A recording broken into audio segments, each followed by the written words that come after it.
विकसित भारत का लक्ष्य इस देश के लिए एक ऐसा लक्ष्य है जिसे अगले हमने 20-30 सालों में अगर हासिल नहीं किया तो भारत के लिए कहा जा रहा है कि एक मिस्ड अपॉर्चुनिटी होगी। एक ऐसा अवसर है जिसे हर हाल में हमें साकार करना ही है, एक ऐसा सपना है। और अगर इस सपने को साकार होना है तो उसका रास्ता उत्तर प्रदेश से होकर गुजरता है, इसमें कोई दो मत नहीं है।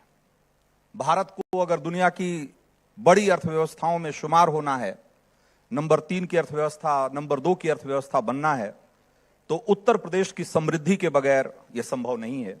और इसीलिए आज हम इस मंच पर इस विमर्श को आगे बढ़ाने की कोशिश कर रहे हैं कि विकसित भारत का जो सपना है उसके रोड मैप में, उसके सफर में उत्तर प्रदेश की क्या भूमिका होगी।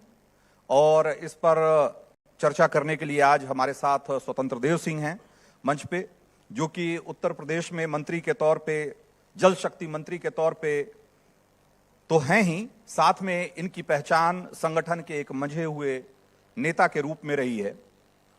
उत्तर प्रदेश के बीजेपी के अध्यक्ष रह चुके हैं।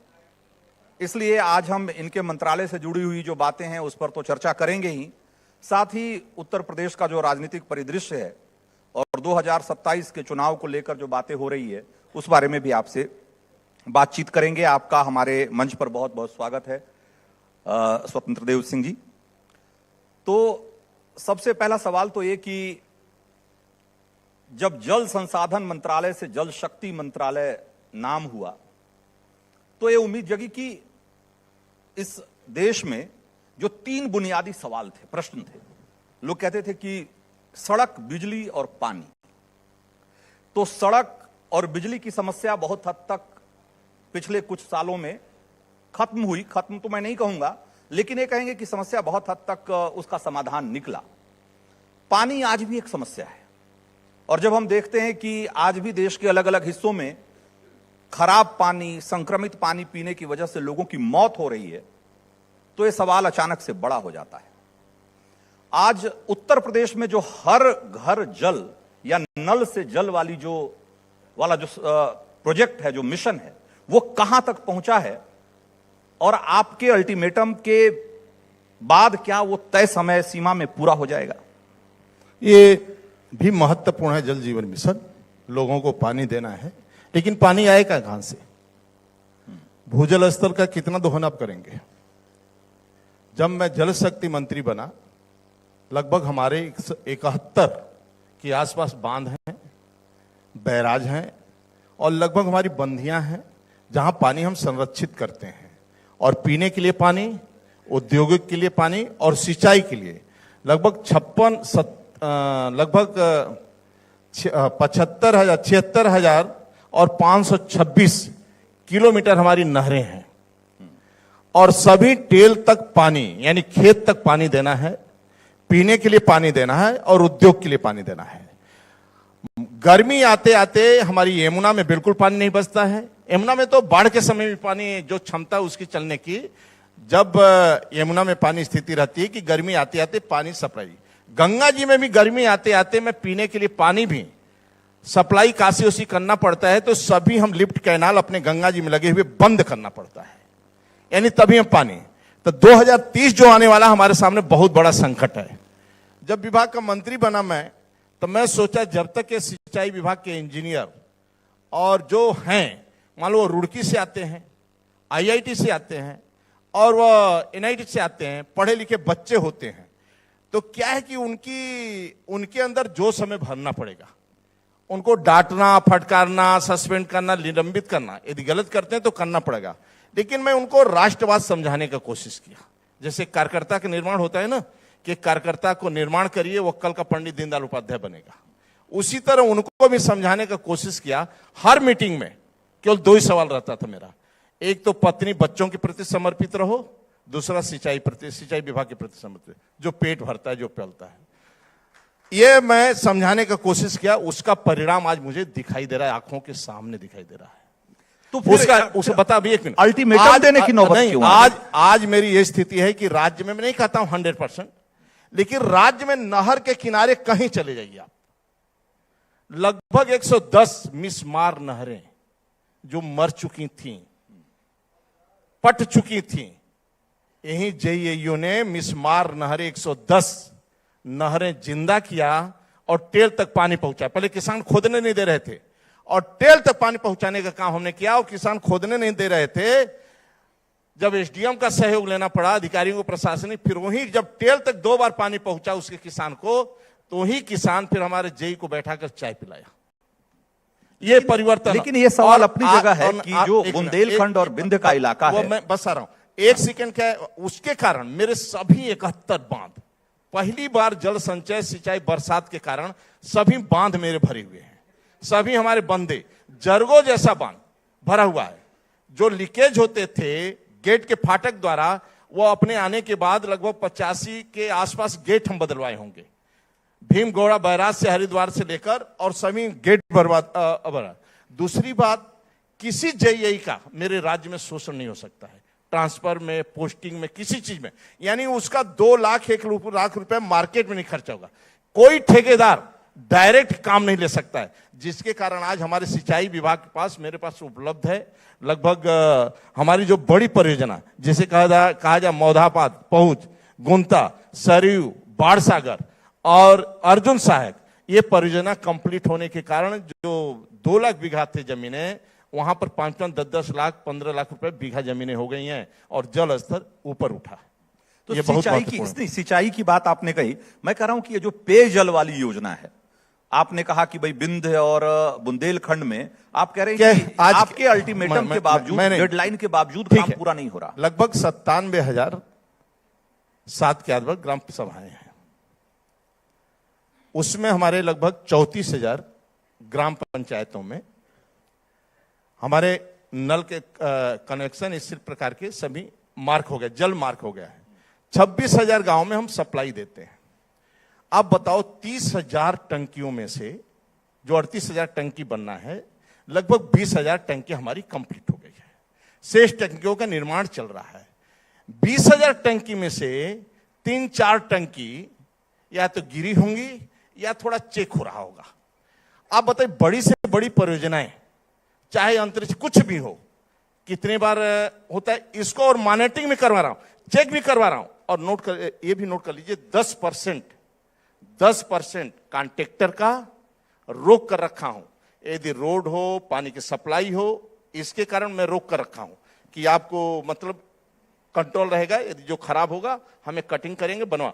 और इन्हीं लेकिन मंत्री जी, ये सवाल उठता है ना कि जब आज एकदम नई बनी टंकी और जैसे ही उसमें पानी भरा जाए, अगर वो फूटकर बहने लग जाए, तो ये सवाल तो उठेगा, कोई जो महोबा, तो है नहीं, टंकी बनाना नहीं, जो महोबा का आया है चित्र, वो सरासर गलत है, झूठ है। टंकी पानी ओवरफ्लो हुआ था, बह नहीं रही थी। अच्छा, आज खंडन उसका छपा है, वही महोबा में बह रही थी पानी। जो मेरा सेंसर बोर्ड लगता है, उसमें जो लगता है वह क्या है, जो वहां का ऑपरेटर था वो कैसे डिस्टर्ब हुआ, उसी का उसको हटा दिया गया। वो जो हुआ है, पानी जो रुक जाना चाहिए, मतलब पानी ओवरफ्लो होता है तो वो अपने आप बंद हो जाता है। अच्छा, अपने आप बंद। और 6 महीना तक हम ट्रायल करते रहते हैं, बिना ट्रायल के टंकी का संचालन नहीं होगा। पाइपलाइन हो चाहे कोई हो, लगभग 3 महीना से लेकर 6 महीना तक ट्रायल करते हैं, उसके बाद रोड का मरम्मत बाकी। इसीलिए थर्ड पार्टी भी, ग्राम प्रधान भी, जब तक प्रमाण पत्र नहीं दे देगा तब तक वो पानी, उसका पेमेंट नहीं होगा। यदि प्रधान प्रमाण पत्र देने के बाद ही उसका पेमेंट होगा और हम कंप्लीट। इतने सारे चेक्स के बावजूद और इतना सारा प्रोसेस आपने डिफाइन किया हुआ है कि कैसे काम होना है, किस समय अवधि में काम होना है, उसके बावजूद आपकी पार्टी के विधायक अगर आपके मंत्रालय के काम से खुश नहीं है, तो इसको कैसे देखें? देखिए, राज्य के अंदर कोई भी शिकायत कर सकता है। यदि मंत्री के पास नहीं आएगा तो किसके पास जाएगा? सपा के पास जाएगा। लेकिन क्या ऐसे सपा के पास सड़क पे विवाद का निकल आना? प्रश्न है कि कैसे मिलना है, प्रश्न है कैसे मिलना है, बस इसका ध्यान देना चाहिए। बाकी सभी लोग शिकायत कर सकते हैं, सभी को छूट है। तो उनकी शिकायतें जायज थी? जायज है कि नहीं जायज है, ये पार्टी तय करती है। मैं मंत्री हूं, कुल मिलाकर सभी का सुनना मेरा काम है और सुनकर अधिकारियों को निर्देशित।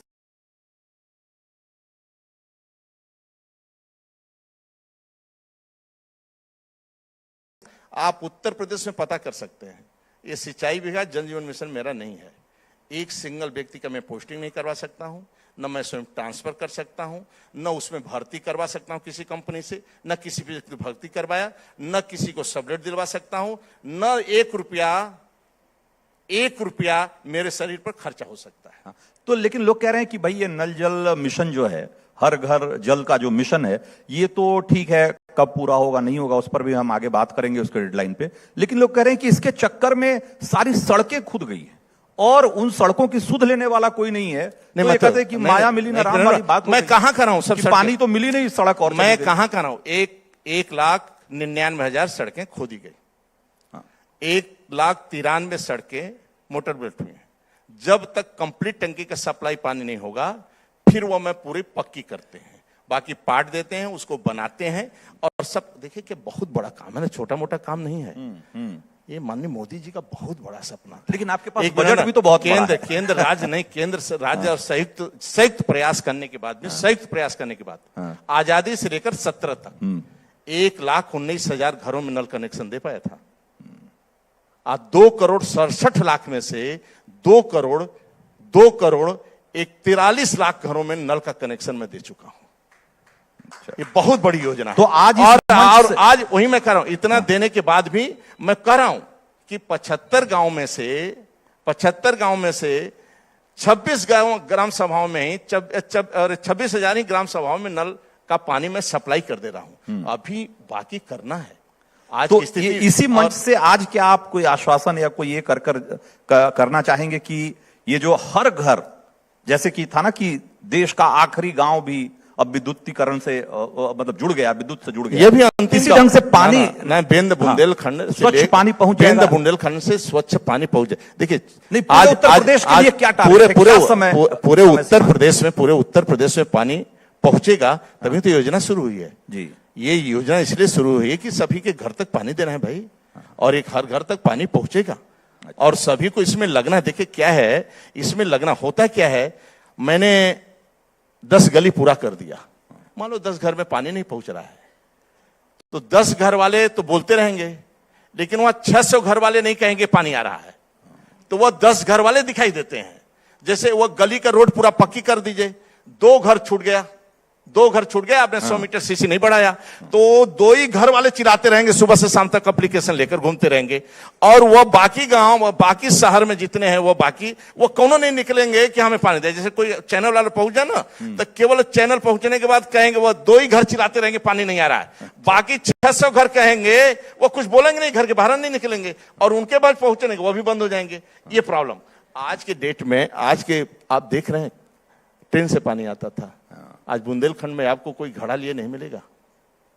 कोई योजना हमारी जो चौपट है, मान लीजिए गुस्सा, और सबसे नोट कर लीजिए बड़वार झील, जहां पर मैं पानी कभी भर नहीं पाता था, उसको भरने के कारण 20-20 साल बाद पानी, पनाही टैंक हमारा है, जो सीवेज रिसर्च ये होता था ना, आज ये डैम हमारे सब भर गए हैं। चित्रकूट हुआ, ललितपुर हुआ, ये सब इलाका में, इसी कारण मेरा भर गया है। और आज उसी का परिणाम है कि सिंचाई विभाग में यही अंकित टंकी का थोड़ा अपना दिखाई देता है, लोगों का नजर है कि कॉन्ट्रैक्टर हैं, बड़े सप्लायर हैं, सब बड़े वो हैं, तो मैं ज्यादा मतलब भी नहीं रखता हूं, केवल चेक करता रहता हूं। दूसरी इनकी मॉनिटरिंग, और जो भी इसमें गलती और जो दोषी पाएंगे, लगभग समझ लीजिए 4-5 इंजीनियर नौकरी से हटा दिए गए हैं, सैकड़ों के लोगों के खर्च जांच बैठी, सच में कई कंपनियों को 7 से 10% पैसा काटा गया, निलंबित किया गया, FIR दर्ज किया, जेल भेजने की नौबत। आज भी यदि पूरा नहीं होगा तो FIR दर्ज होगा, जेल भेजना पड़ेगा, तो उस कंपनियों को जेल में भेजा जाएगा। तो स्वतंत्र देव सिंह जी, आज हम लोग 2026 में हैं और 2027 की लड़ाई मतलब अब बहुत दूर नहीं रही, और आप सरकार के साथ साथ संगठन में भी एक लंबे समय से सक्रिय रहे हैं। तो बहुत सारे सवाल जो आज की तारीख में लोगों के जेहन में आ रहे हैं कि क्या 2027 की लड़ाई 2022 में जैसे आपके नेतृत्व में अध्यक्ष के तौर पे आपने जिस तरह की लड़ाई लड़ी और जिस तरह की जीत दर्ज की वैसी होगी, या उसका परिणाम भी ये 2024 के लोकसभा चुनाव की तरह होगा? मतलब ये एक सवाल लोगों के मन में उठ रहा है। संगठन के देखिए, मेरे पास ईमानदार नेतृत्व है,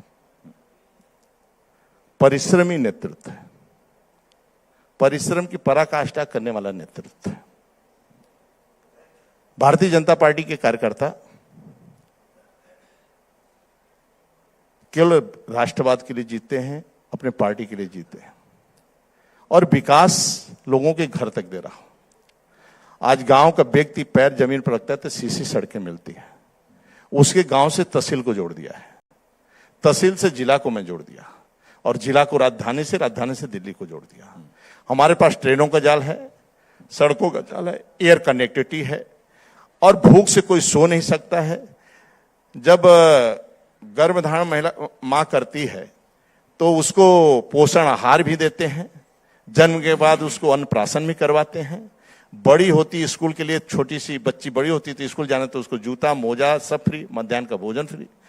थोड़ा और बड़ी हो जाती है तो साथ ही भी मुख्यमंत्री योजना से होता है, माननीय मुख्यमंत्री के नेतृत्व में होता है, और डीएम सब व्यवस्था करती है, यानी बारात की व्यवस्था, घोड़े की व्यवस्था, दूल्हे राजा की व्यवस्था, और सब कुछ, यानी सब कुछ भंडारा से लेकर भोजन व्यवस्था से लेकर साड़ी चूड़ी पायल खरीदने तक जिला अधिकारी जिले का करते हैं, और पुलिस वाले सुरक्षा व्यवस्था पूरा देखते हैं, और डीएम और प्रशासन के लोग और मंत्री लोग उस शादी विवाह में जाते हैं। और आज भोजन उनको फ्री में अन्न मिलता है, डबल इंजन सरकार आदि मोदी जी योगी जी की। तो जनता जनार्दन का संपूर्ण विश्वास है और एक तरफा विश्वास है। मैं आपको पूर्ण विश्वास देता हूं। अखिलेश यादव ऐसा क्यों कह रहे हैं बार बार कि भाई ये डबल इंजन की सरकार तो है, इंजन तो छोड़िए, यहाँ तो डब्बे भी आपस में टकरा रहे हैं, क्या कहना चाहते हैं? देखिए, सपा पीडीए कहीं कहीं की, मेरे को आपसे मैं पूछना चाहता हूं, लोग जातिवाद की बात करते हैं, पीडीए की बात करते हैं, ये करते हैं। आज शहर में 1 करोड़ कमाने वाला व्यक्ति भी अपने भाई का 2 बिस्वा जमीन बंटवारा करने जाता है। कहां गई जातिवाद? पार्टी चलाएंगे लेकिन परिवार के भी एक सदस्य को कुछ देंगे नहीं। हाँ, केवल पीडीए की बात करेंगे, जातिवाद की बात करेंगे और कुछ करेंगे नहीं जात का। शहर में कमाने वाला हो चाहे वह हो, कोई भी हो, भाइयों को लूटना है, जाति तो दूर रही, जात के नाम पर नेतागिरी करना है। दूसरी बात हुआ कि भारतीय जनता पार्टी आपको जो दिखाई दे रहा है, क्यों नहीं, भारतीय जनता पार्टी नहीं है। लाखों कार्यकर्ता इतने हैं राज्य के अंदर जो दुकान पर बैठते हैं, चुनाव में 15 दिन सक्रिय होते हैं और कमल के लिए काम करते हैं और निकल जाते हैं। और भारतीय जनता पार्टी का कार्यकर्ता जहां खड़ा होता है वहां जाति खत्म हो जाती है, क्योंकि कहीं वाद रहता है कार्यकर्तावाद और राष्ट्रवाद। हाँ, राष्ट्रवाद कार्यकर्ता तो ठीक है, लेकिन सवाल तो नेतृत्व पे है, सवाल तो नेताओं को लेकर है कि नेताओं में आपस में नहीं पड़ रही। नहीं, सभी भारतीय जनता पार्टी को मां समझते हैं और मां के लिए एक है। व्यक्तिगत आपका इंटरेस्ट हो सकता है, आप मंत्री बनना चाहते हैं, आप विधायक बनना चाहते हैं, तो स्वाभाविक आप टिकट को मांगना चाहिए। वहां 10 मांगते हैं टिकट, और आपको जल शक्ति मंत्री लेना है कि पीडब्ल्यू मंत्री लेना है, क्या बनना है, ये तो आपका चलता रहेगा। महत्वाकांक्षा व्यक्ति को होना चाहिए, उसमें बुरी क्या है। लेकिन जब जब संकट भारतीय जनता पार्टी और भारतीय जनता पार्टी को अपना मां समझते हैं, यदि ऐसे होगा, अब तो राज्य को देखा है आपने, गुंडागर्दी पराकाष्ठा, 5 बजे के बाद बेटी नहीं निकल सकती शहर में। सपा शासन में ट्रैक्टर खेत पर रखा चोरी हो जाता था, आज फावड़ा भी चोराने में लोग डरते हैं। और रात तो छोड़िए, रात भर बेटियां चलती हैं, रात भर घूमे, अपनी मां के साथ शादी में जाए चाहे कहीं जाए, वो अपने को सुरक्षित महसूस करते। जेवर पहने हुए बुंदेलखंड में तो जेवर, सभी बारात में सभी महिलाएं बुंदेलखंड में जेवर पहनकर शादियां में आती हैं, अधिकांश महिलाएं। तो कोई रात में किसी को दिक्कत नहीं होता है। तो आज कानून का राज है, कानून के राज के कारण इन्वेस्टर से लेकर सब आ रहे हैं, और जनता जनार्दन आदरणीय मोदी जी के साथ, आदरणीय योगी जी के साथ है। तो आप इसीलिए अखिलेश यादव को गुंडा राज के वारिस कहते हैं? गुंडा राज नहीं, ये लूट लेंगे भाई राज्य। अच्छा। ये इंतजार कर रहे हैं जिसकी आप कल्पना नहीं कर सकते। आप देखे नहीं इनका शासन, आप देखे नहीं। यहां काउंटिंग शुरू हुआ, पिछले बार देखे 22 में देख रहे थे, नेट लगा था, सरकार बन गई, ये रात में होटल कब्जा कर लिए थे, पूरा होटल रात में कब्जा था यार सपा का, वो 12 बजे भागे हैं सब। हाँ, जब देखे कि अब मैं नहीं आऊंगा तब भागे, वो रात ही में ऐसी तैसी कर देंगे। अभी ये जो मरे हैं इनको समझिए कि मर गए हैं, अभी छिपे हुए हैं। जैसा काउंटिंग आया और जैसा उनका लीड हुआ, उसी समय प्रयागराज से मऊ से लेकर रामपुर तक आप देखना, सत्ता हिम्मत नहीं है। मतलब एक ही रात में आप सोच रहे हैं लोग मर गए हैं। मैं जानता हूं ना, लेकिन वो तो कह रहे हैं कि भाई हम लोकतंत्र बचाने निकले हो तो संविधान की बात करते हैं, संविधान की प्रतियां लेकर रैलियों में जाते हैं, हर मंच से संविधान की कॉपी लहराते हैं कि भाई यही हम ही संविधान सपा बचाएंगे। कांग्रेस की बात करते हैं। कोई पार्टी है, कोई दल है? ये दल केवल भारतीय जनता पार्टी है। अच्छा, जो लोकतंत्र के आधार पर चलती लेकिन है अखिलेश और यादव कार्यकर्ताओं के दम पर चलती है पार्टी, और कार्यकर्ताओं के बूते पर चलती है पार्टी। लेकिन रामनवमी से अखिलेश यादव ने ऐलान किया है कि वो पीडीए यात्रा शुरू करेंगे और नोएडा से इसकी शुरुआत होगी और कह रहे हैं कि बाजी पलट के रख लेंगे। कुछ भी करें कोई फर्क पड़ने वाला नहीं, राज्य के अंदर कोई फर्क नहीं पड़ने वाला। हमारे पास ये कॉन्फिडेंस हमारे मैं कार्यकर्ताओं को दम जानता हूं। कार्यकर्ता जहां खड़ा हो जाता है वहां केवल दो ही वाद रहता है, 2024 एक कार्यकर्तावाद और दूसरा राष्ट्रवाद। हम लोग तो हर जगह चुनाव में जाते हैं, हर जगह चुनाव में ड्यूटी लगती है। जैसा हम लोग पहुंचते हैं वहां जाति फुर हो जाती है, केवल राष्ट्रवाद और कार्यकर्तावाद। और कार्यकर्ता अपने दम पर चुनाव जैसा नेता का विश्वास, लेकिन मैं यही सवाल, मैं इतने कॉन्फिडेंस से आप ये बात कह रहे हैं, लेकिन ये आत्मविश्वास होने के बावजूद 2024 में जिस तरह का प्रदर्शन रहा बीजेपी का, क्या आपको लगता है कि वो इसकी उम्मीद थी आपको इस तरह की? अब उसकी चर्चा करने की जरूरत नहीं है। 2027 मेरा होगा, भारतीय जनता पार्टी का होगा और सरकार हमारी होगी और केंद्र में हमारी सरकार है। भले प्रदर्शन थोड़ा कमजोर है लेकिन केंद्र में हमारी सरकार है और सरकार हमारी बनी। आज गरीबों की सेवा हो रही है। आज मेरे को बताइए, आज केंद्र में आदरणीय मोदी जी एक चाय बेचने वाला देश का प्रधानमंत्री है। 10 साल कांग्रेसियों ने लूटा देश के गौरव अटल बिहारी वाजपेयी। सदन में सोनिया कहा कि निकम्मा और भ्रष्ट है। अटल जी जवाब देते हुए बोले कि 40 साल तक कोई व्यक्ति हमारे ऊपर आरोप नहीं लगाए और मुझे सांप्रदायिक कहती हो और मैं निकम्मा है। मैं 21 डिक्शनरी से आप शब्द निकाली हैं मैडम। फिर सुषमा जी ने जवाब दिया कि भारत माता की जय बोलना सांप्रदायिक है, वंदे मातरम कहना सांप्रदायिक है, 370 धारा हटाना सांप्रदायिक है, राम मंदिर का निर्माण करना बात करना सांप्रदायिक है, हिंदू कहना सांप्रदायिक है। तो मैं सांप्रदायिक हूं, लेकिन आज सुशासन का नींव रखी जा रही है। 10 साल बाद एक चाय बेचने वाला देश का प्रधानमंत्री घोषणा हुई। उन्होंने भाषण में कहा था अधिवेशन दिल्ली में, अंधेरा घना है फिर भी दीपक जलाना कहां मना है। कार्यकर्ताओं ने दीपक जलाए। देश के प्रधानमंत्री आदरणीय नरेंद्र मोदी बने और कहे कि सौगंध मुझे इस मिट्टी की, देश नहीं झुकने दूंगा, देश नहीं मिटने दूंगा। और वहीं कश्मीर के चौक पर आज भी तिरंगा झंडा फहर रहा है और दुनिया के अंदर जब उतरते हैं तो भारत माता के जय का नारा लगता है। एक झटके में 370 धारा समाप्त और राम मंदिर का निर्माण शुरू हो गए और एक चींटी नहीं मरी राज्य के अंदर, और एक दंगा नहीं, एक फसाद नहीं। हाँ, तो आप कह रहे हैं कि भाई हमारा कार्यकर्ता राष्ट्रवाद के नाम पर खड़ा होता है, हमारा कार्यकर्ता हिंदुत्व के नाम पे खड़ा होता है। योगी जी कहते हैं कि एक है तो सेफ हैं, मोदी जी कहते हैं, योगी जी कहते हैं कि बटेंगे तो कटेंगे, 80-20 के नारे। और दूसरी तरफ अभी जिस तरह की लड़ाई दिख रही है आपकी पार्टी में, कई बार ब्राह्मण वर्सेस क्षत्रिय, कई बार अगड़ा पिछड़ा, ये पीडीए को लेकर, पिछले दिनों यूजीसी को लेकर जिस तरह की बात हुई, क्या आपको लगता है कि आप हिंदुत्व से हटकर आप जातिवाद की राजनीति पर आप उतर आए? मैं कह रहा हूं भारतीय जनता पार्टी का केवल एक कार्यकर्तावाद, राष्ट्रवाद वो जानता है।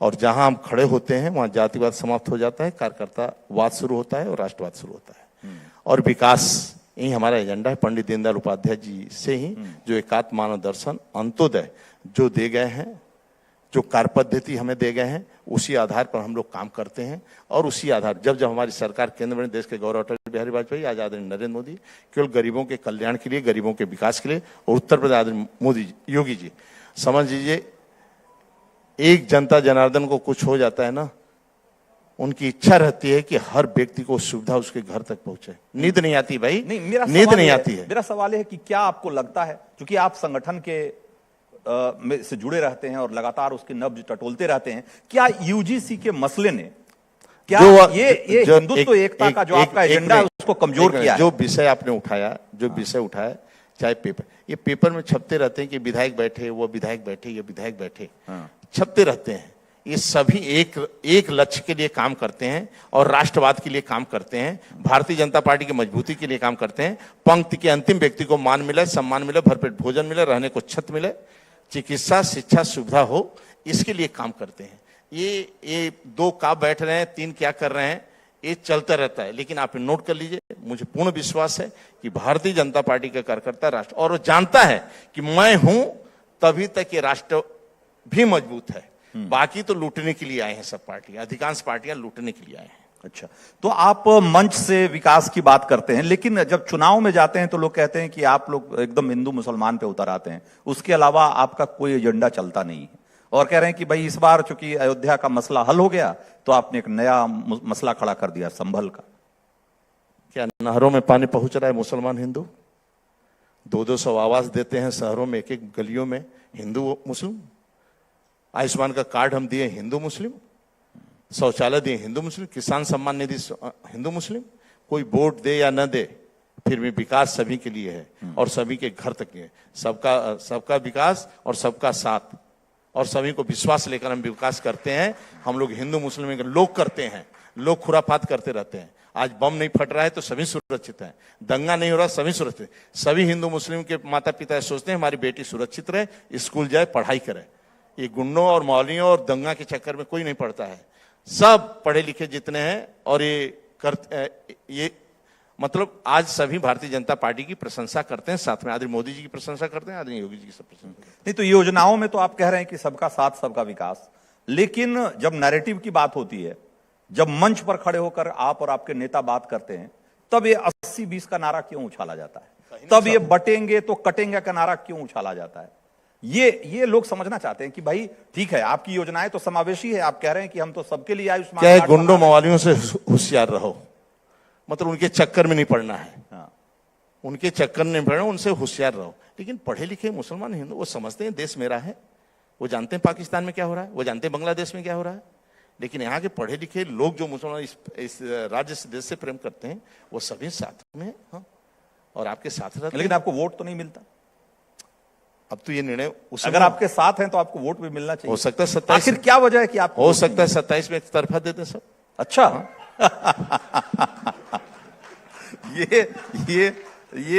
ये आशावाद जो है ये बहुत जोरदार। हम लोगों को काम करना है। हाँ।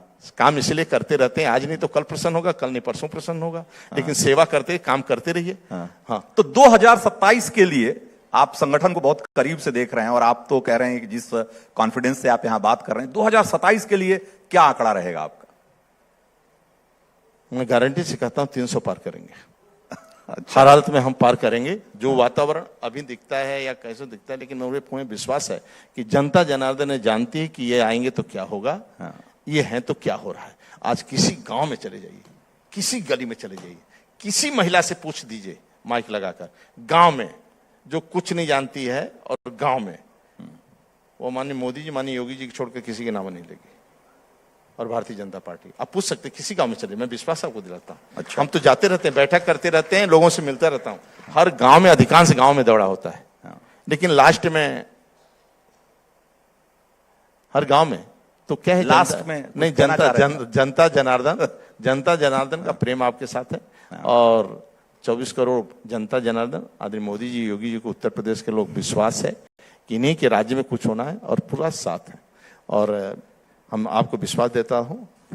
लास्ट में ही कहना चाहता हूं कि थोड़ा बाकी सब काम आदरणीय मोदी जी, योगी जी कर देंगे। बस चलेगा तो अपने चम्मच से भोजन करवा देंगे। लेकिन जनता जनार्दन को भी एक तरह का, मान लीजिए नाली के लिए छोटी छोटी बात में लड़ जाते हैं, चबूतरा बढ़ाकर आगे बढ़ा लेते हैं, बना लेते हैं। मकान बना रहे हैं तो ठीक मकान बने, लेकिन वहाँ आगे एक फीट बढ़ा देंगे तो थोड़ा नाली कब्जा न करें, चबूतरा न हो, थोड़ा इस सब से थोड़ा बचना चाहिए। और आपस में भाई भाई एक विश्वास के लिए लड़ना, आपस में बैठ कर निपट लेना चाहिए। और पत्नी बेटी माँ का सम्मान करते रहें। बूढ़े माँ बाप के पास 5 मिनट थोड़ा बैठा करें, थोड़ा बैठ कर सेवा सत्कार बैठा करें, इतना समय दिया करें। और अंतिम में ही कहूंगा कि स्वस्थ रहें और मस्त रहें पूरे प्रदेश के लोग। हाँ, बहुत बहुत। और शाम को जब छुट्टी मिला ऑफिस से तो सीधे घर पहुंचे। घर। हाँ, परिवार के साथ रहें। हम मतलब सीधे मतलब यही निवेदन करता हूँ। और पत्नी कभी हड़का दे थोड़ा बहुत तो थोड़ा एक कदम आगे एक कदम पीछे देख लिया करें, ताकि आपस में लड़ाई झगड़ा ना हो। बाकी पूर्ण विश्वास रखिए आदरणीय मोदी योगी जी पर, उनका बस चलेगा तो अपने चम्मच से भोजन करना, पैर रखेंगे जमीन पे तो सीधी सड़कें मिलेगी, चिकित्सा शिक्षा फ्री होगा और सब कुछ फ्री होगा, छत से लेकर कोई सी व्यक्ति का कच्चा मकान नहीं रहेगा। मैं विश्वास दिलाता हूं। बहुत बहुत धन्यवाद। बहुत बहुत शुक्रिया आपका, आपने समय निकाला, इस मंच पे आए। आपको एक बार फिर से बहुत बहुत साधुवाद और बहुत बहुत शुभकामनाएं।